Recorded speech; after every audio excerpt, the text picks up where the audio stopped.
China's new ambassador to Australia has signalled a shift in tone for relations between the two countries. Xiao Qian arrived in Sydney on Australia Day, describing his new job as a noble mission. He previously served as ambassador to Indonesia, noting that while the relationship between Canberra and Beijing faces many challenges, there are also many opportunities. Liberal MP Dave Sharma is suggesting this appointment brings with it a subtle tactical change away from the wolf warrior diplomacy we've seen in recent times.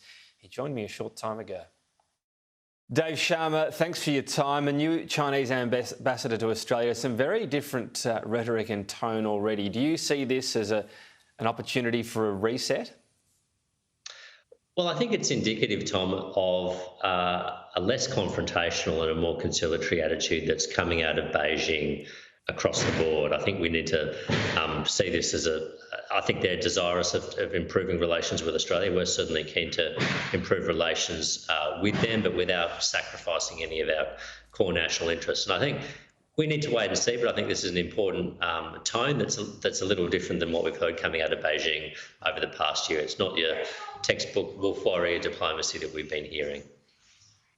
So you mentioned not sacrificing core interests. What can Australia's response be to what appears to be an olive branch, at least in tone, that would show Australia wants this to happen too? What can we do differently?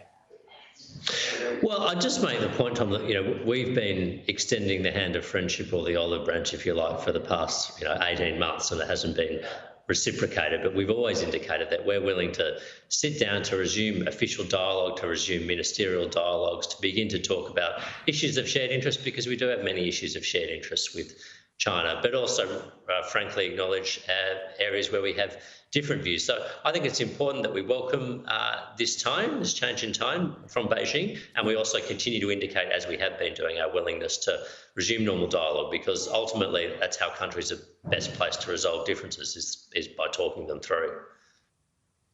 So you're essentially saying that Australia has been willing to enter that dialogue in the past few months, but can we at least shift tone a little bit, perhaps for a few weeks, and see what that delivers, even if that just sends a message to China that Australia recognises their change in tone? Would that be an appropriate shift for Australia to go about?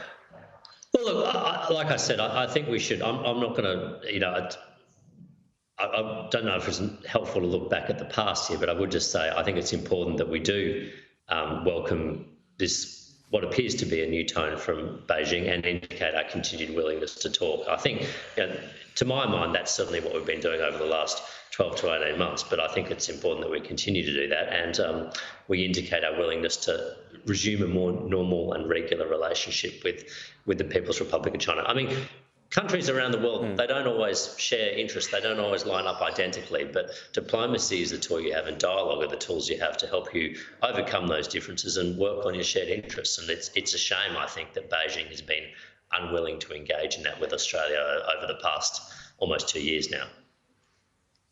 So if there's any messages of follow-up from the Chinese ambassador Xiao to do with, for example, those 14 things, the list of grievances, they're still, for Australia, they're essentially, there's nothing will shift on that list? Well, I think Ambassador-designate Xiao would be well briefed if he's to understand that these 14 demands that Beijing supposedly made of us are frankly non-negotiable, and no self-respecting sovereign country would ever cede on any of them, and certainly Beijing would never accept that level of interference in their own internal affairs. So I'm sure he knows, and I'm sure his embassy and his deputy and others have briefed him that, quite frankly, that's not the way. If he wants to revisit these 14 demands, he's going to get absolutely no traction whatsoever with Australia.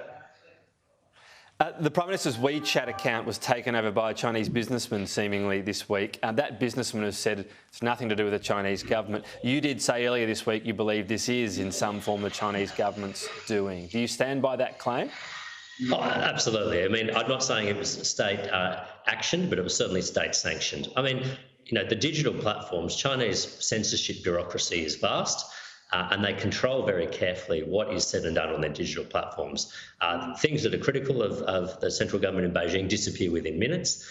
There's an army of people, literally, that only look after the digital realm and make sure censor and circumscribe what's being said publicly. So the idea that our own Prime Minister's WeChat account could be taken over and used for pro-Beijing propaganda and the Communist Party authorities knew nothing about it is laughable. It's fanciful. Of course they did, and of course they sanctioned it. So what do you make of that? In the same week, we've got a new ambassador with a new tone. We've got the Prime Minister's WeChat account, according to you, taken over with government approval. Is that really a relationship reset? Well, I think it's important that we don't overinterpret the potential for a relationship reset. You know, we still have fundamental differences with China, as does the rest of the world. I mean, just in the past week, we've seen, further crackdowns in Hong Kong. We've seen China conduct its largest air incursion into the airspace over Taiwan of the last several years. So China might be changing its tactics, but its ultimate goals or objectives, I think, have not shifted here. So I think we should certainly welcome the tone. We should certainly welcome the prospect of resumed dialogue, but we shouldn't be naive or delusional about ultimately what that means. I think China's objectives in the world still differ quite vastly from our own and from much of the world, and we need to expect there will still be friction in this relationship. Well, we will see exactly how that relationship goes, a crucial few weeks. But Dave Sharma, I appreciate your time today. Thank you. Thanks, Tom. Great to talk to you.